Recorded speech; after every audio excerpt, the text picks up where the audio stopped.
영월 상동 광산이 문을 닫은 지 25년 만에 재개발 움직임이 일고 있습니다. 외국계 은행이 투자 심사를 벌였는데 주민들은 10년째 제자리 걸음인 광산 개발에 반신반의하고 있습니다.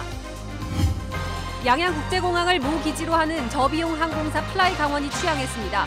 오전과 오후 한 차례씩 하루 왕복 2회 양양 제주 간 노선을 운항합니다. 상지대학교가 전국 대학축구 U리그에서 준우승을 차지했습니다. 과거 우승팀인 중앙대에 맞서 연장전과 승부차기까지 가는 명승부를 펼쳤습니다.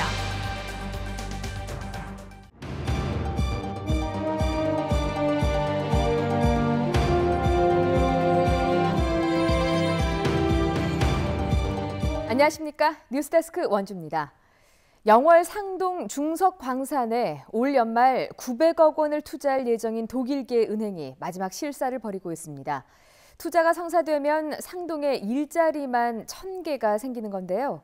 주민들의 반응은 반신반의입니다. 황구선 기자입니다. 독일과 오스트리아에서 온 외국인 실사단, 공장 설계도를 살펴보고 채굴과 전력 공급, 원석 가공 처리 시설 등 재개발이 진행될 광산 시설터를 꼼꼼히 살펴봅니다. 광산 개발 업체는 이번 실사를 끝으로 독일 국책은행에서 7,700만 불, 우리 돈으로 900억 원대 자금을 출자하고 오스트리아 은행이 보증을 선다고 설명했습니다. 당초 계획보다 자금 확보가 늦어진 만큼 내년에는 사업이 본궤도에 오를 거란 전망입니다. 개발 자금이 확보가 됐기 때문에 이제 현재 계획으로서는 내년 3월에 저희가 본 착공을 해서 착공으로부터 약 2년 정도가 소요될 것으로. 한때 국내 수출의 60%를 차지하며 대한민국 수출을 견인했던 상동광산이 문을 닫은 지 25년. 10년 전 재개발 소식이 들릴 때부터 상동 주민들은 과거 영광을 기대해봤지만 지금은 포기한 상태입니다. 희망 고문으로 끝날 수 있는 광산 개발보다는 장산과 꼴뚜바이 같은 자연 경관을 활용한 관광객 유치가 더 현실적이라는 게 주민들의 생각입니다. 빨리 개발이 돼서 지역 좀 소득 좀 올렸으면 좋겠고, 우리 지역에 또 관광 개발이에요. 우리 지역에 천혜의 자연 환경을 가지고 있기 때문에 이거를 좀 개발을 해서. 업체 대표단을 만난 영월군은 다음 달까지 돈을 출자한다는 독일계 은행의 확약 문서가 올 경우 강원도와 협의해 보조금을 지원할 방침입니다. 3만 2천여 명으로 우리나라 가장 큰 읍이었던 상동읍 인구는 이제 1000명 선이 무너져 가장 작은 읍으로 기록된 상황.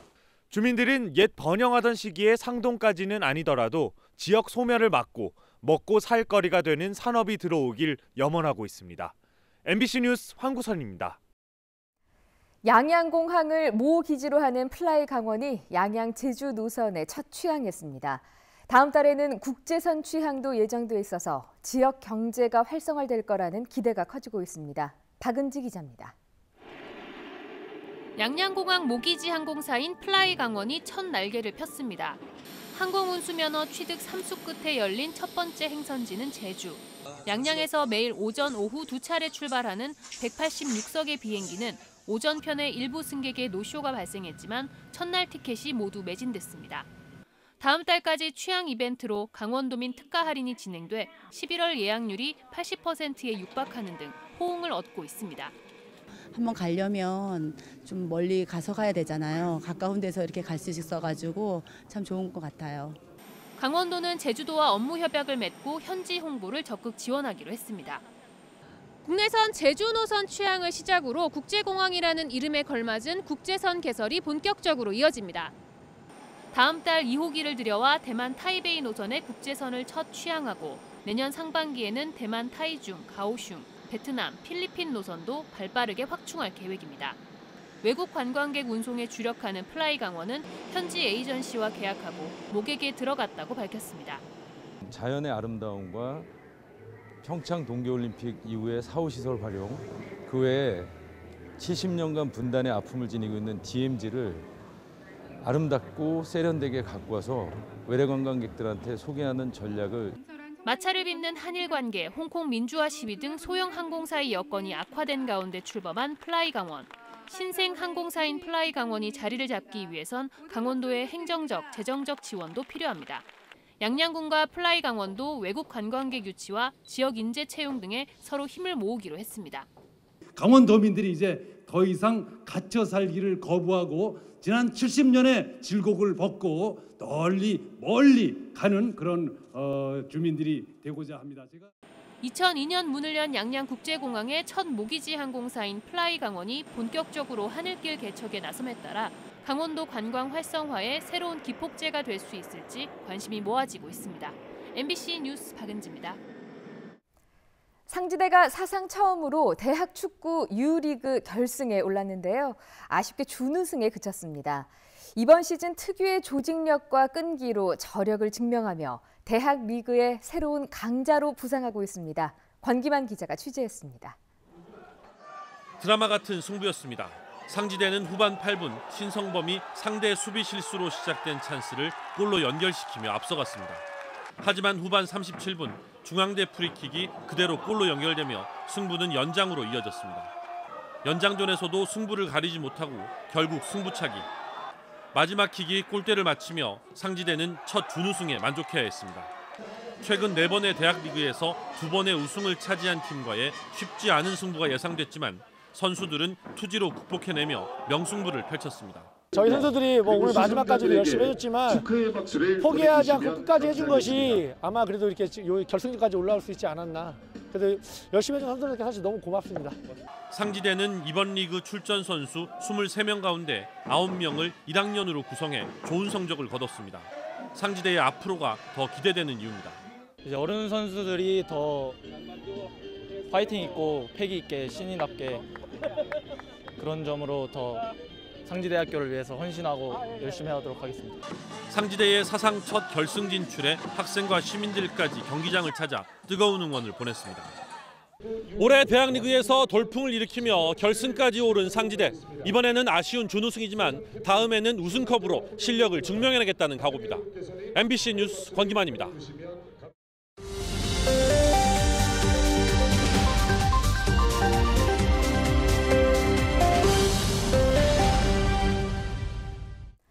작년 말 원주 MBC가 보도한 진료비 부당 청구 의혹이 제기된 병원 직원을 경찰이 의료법 위반으로 검찰에 넘겼습니다.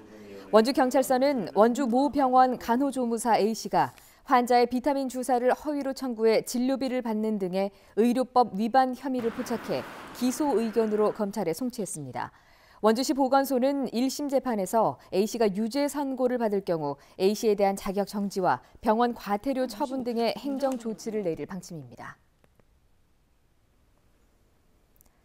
올해 원주 지역 농협의 벼스매가가 지난해 수준으로 동결되거나 소폭 올랐습니다. 원주 문망농협은 40kg 기준 추정벼와 삼광벼의 수매가를 각각 65,500원, 63,500원으로 책정해 작년과 같은 수준으로 동결했고 소초농협은 추청벼 62,000원, 삼광벼 61,000원으로 각각 1,000원씩 인상했습니다. 문망농협은 올해 벼 생산량이 6,666톤으로 64톤이 줄었지만 작년과 재작년의 수매가가 급등해 올해는 인상하지 않았다고 밝혔습니다. 국민체육진흥공단이 주최하는 2019 국민체력장이 내일 원주 체력인증센터에서 개최됩니다. 국민체력장은 만 13세 이상 시민이면 누구나 참가할 수 있으며 오프라인 이벤트로 내일 4인 이상 10인 이하로 팀을 구성해 체력을 겨루는 단체전이 펼쳐집니다. 우수한 성적을 거둔 3개 팀에게는 각각 100만 원에서 300만 원 상당의 여행 상품권이 지급됩니다. 온라인 이벤트는 오는 30일까지 체력 인증과 스포츠 활동 인증, 소문 내기 등 3가지로 진행됩니다. 올해 문화체육관광부 생태 테마 관광지로 선정된 횡성 호숫길에 올 들어 10만 명의 관광객이 방문했습니다. 횡성군에 따르면 횡성 호숫길이 올해 생태 테마 관광지로 선정되면서 관광객이 크게 증가했고 지난 9월 말까지 모두 10만 명이 찾았습니다. 횡성군은 횡성 호숫길을 찾는 관광객들을 위해서 내일 퓨전 국악 아이돌 그룹과 재즈 밴드 등 늦가을의 낭만을 즐길 수 있는 노을 음악회를 개최합니다. 상지대학교 교수와 학생, 직원들이 지역 주민들을 돕기 위한 김장 나눔 행사를 열었습니다.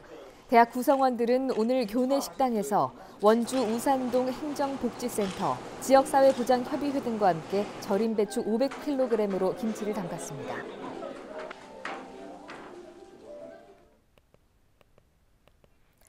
평창에 대규모 반려동물 관광 테마파크를 추진하고 있는 업체가 평창 주민들을 대상으로 반려동물 관리사 교육에 참여할 교육생을 모집합니다. 교육은 다음 달부터 6개월 동안 평창의료원 대강당에서 진행되며 반려동물 산업의 이해, 영양, 방역, 위생, 미용 등 각 분야별 이론과 실습으로 구성됩니다. 수료자에게는 반려견 관리사 자격증과 테마파크에 우선적으로 채용될 수 있는 기회가 주어집니다. 영월 상동 지역에서 재배되는 당귀가 본격적인 수확철을 맞았습니다. 영월군은 이달부터 상동읍 8헥타르에서 2년생 당귀 수확이 시작돼 54톤이 수확될 것으로 예정되며 당귀를 상동읍의 특용 작물로 재배를 확대할 계획입니다. 빈혈 예방에 효과가 있다는 당귀는 여름철 기온이 서늘한 산지에서 2년 동안 자랍니다. 원주지방환경청이 지자체, 군부대 등과 함께 아프리카 돼지열병 확산을 막기 위한 노력을 이어가고 있습니다. 원주환경청은 국고 121억 원을 투입해 총기 포획과 광역 울타리 설치, 포획 포상금 지급과 포획 틀 설치, 사체 처리비 지원 등의 확산 방지를 위한 전 방위적인 대책을 펼치고 있다고 밝혔습니다. 한편 멧돼지에서 아프리카 돼지 열병이 발생한 건수는 지금까지 모두 26건으로 이 중 철원에서 12건이 양성 확진을 받았습니다. 시멘트 생산량에 세금을 부과하도록 하는 일명 시멘트 세법 신설을 위한 관련 법안 개정 작업이 또 미뤄졌습니다. 뉴스데스크 원주를 마칩니다. 고맙습니다.